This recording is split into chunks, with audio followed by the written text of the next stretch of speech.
கர்த்தருடைய பரிசுத்த நாமத்திற்கு மகிமை உண்டாவதாக. இன்றைய வசனம் மத்தேயு 14வது அதிகாரத்தோடு நம்ம பார்க்கும் பொழுது 25 பார்க்கும்பொழுது, இரவில் 4ஆம் ஜாமத்தில் இயேசு கடல் மேல் நடந்தே அவர்களிடத்தில் வந்தார். அப்போ படகுல எல்லாருமே சிஷ்யங்கள்லாம் படகுல போகிறாங்க. படகுல போகும்பொழுது அது எதிர்காற்றாக இருக்கிறனால அந்த படகு அலைகள்னால அலையப்படும் பொழுது, அப்போ ஆண்டவர் 4ஆம் ஜாமத்தில் கடல் மேலே நடந்து அவங்ககிட்ட வர்றார். அப்போ கடல் மேலே நடக்கிறத சீஷங்க பார்த்துட்டு என்ன பண்ணுறாங்கன்னா, அவங்களுக்கு ஒரு பயம். ஆண்டவர் நடந்து வரதை பார்த்துட்டு அவங்க ஆண்டவரை நினைக்கல, அவங்க ஆவேசன்னு சொல்லி பயத்தில் அலறாங்க. உடனே ஆண்டவர் சொல்கிறாரு, நான் தான், பயப்படாதீங்கன்னு சொல்கிறாரு. உடனே பேதுரு சொல்கிறாரு, நீங்கள் தான் சொன்னால் நானும் நடந்து வரட்டுமா கடலில் அப்படின்னு சொல்லி கேட்கும் பொழுது சரிவான்னு சொல்கிறார். அப்போ பேசுகிற என்ன பண்ணுறாருன்னா, அந்த படகை விட்டு இறங்கி ஆண்டர்கிட்ட போகிறதுக்கு நடக்கிறார். கடல் மேலே நடக்கும்பொழுது காற்று பலமாக இருக்கிறத பார்த்த உடனே பயந்து போகிறார். அப்போ காற்று பலமாக இருக்கும்போது காற்றை பார்க்குறாரு. காற்றை பார்த்த உடனே அமிழ்ந்து போகிறார். பயம் வந்துடுது, அமிழ்ந்து போகிறார். ஆண்டவரே என்னை ரட்சிங்கன்னு சொல்லி கூப்பிட்றாரு. அப்போ தான் ஆண்டவர் கேட்குறாரு, அவனை கையை பிடிச்சி, அற்ப விசுவாசி ஏன் சந்தேகப்பட்டார்? நான் தான் உன் கூட இருக்கிறல, ஏன் காற்று பார்க்குற? அப்போ அற்ப விசுவாசியை ஏன் சந்தேகப்படுறேன்னு கேட்குறார்.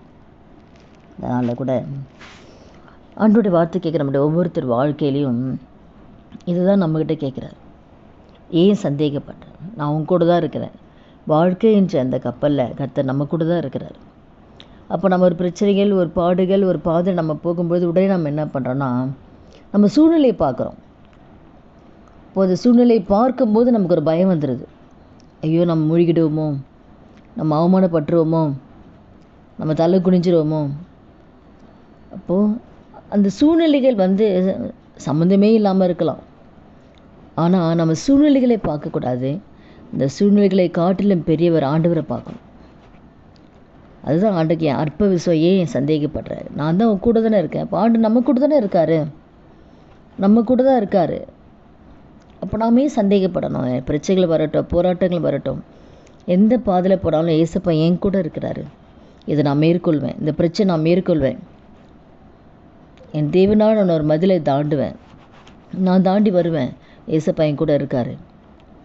அந்த ஒரு நம்பிக்கை நமக்கு இருக்கணும். அப்போ அந்த பயம் ஒரு அவிசுவாசத்தோட ஒரு அறிகுறி தான் அந்த பயம். அப்போ அது ஒரு அன்பு ஆண்டு மீது வைத்திருக்கிற அன்பு குறைவை காண்பிக்குது. அப்போ ஆண்டு மீது நமக்கு பூரணமான அன்பு இருந்துச்சுன்னா இந்த பயம் இருக்காது. சில பாதை நம்ம போகும்பொழுது கூட ஆண்டர் நம்ம கூட இருக்கு. ஆண்டர் மீது அதிகமான அன்பு இருந்ததுன்னா, ஏசப்பா நம்ம கூட தானே இருக்காரு, இந்த பிரச்சனை தான் வெளியில் கொண்டு வருவார். என் பிள்ளைக்கு நிச்சயமாக திருமணத்தை அவர் நடத்தி வைப்பார். நிச்சயமாக என் பிள்ளைக்கு ஏற்ற நேரத்தில் பிள்ளை செல்வத்துக்கு ஆண்டர் கொடுப்பாரு. என் கடன் மாறும், ஏன்னா ஆண்டர் என் கூட இருக்கார். அப்போ ஆண்டர் மீது வைத்த அந்த பூரணமான அன்பு, அந்த பயம் நம்முடைய வாழ்க்கையில் இருக்காது. நம்ம ஒரு பிரச்சனைன்னு போனோன்னா நம்ம பயந்துடுறோம். ஏதோ என்னமாய் முடியுமோ தெரியலையே அப்படின்னு சொல்லி பிரச்சனையை பார்த்தோ, வியாதியை பார்த்தோ, அப்போ நம்ம பயந்துடுறோம். அப்போ ஆண்டு மீது அன்பு இல்லாதனால தான் அந்த பயம் நமக்கு வருது, ஆண்டு அவிசுவாசம் இருக்கிறனால. அப்போ தான் சங்கீதம் 56 கூட, நான் பயப்படுகிற நாளில் உண்மை நம்புவேன் ஆண்டவரை. அப்போ பயப்படக்கூடிய அந்த சூழ்நிலை கூட நம்ம ஆண்டரை நம்பணும். ஆண்டவரை ஆண்டவரை நான் உங்களை நம்பி இருக்கிறேன் ஏசப்பா, நான் பயப்பட மாட்டேன். எந்த பிரச்சனை வந்தாலும் சரி, எந்த பாடுகள் வந்தால் நான் பயப்பட மாட்டேன்.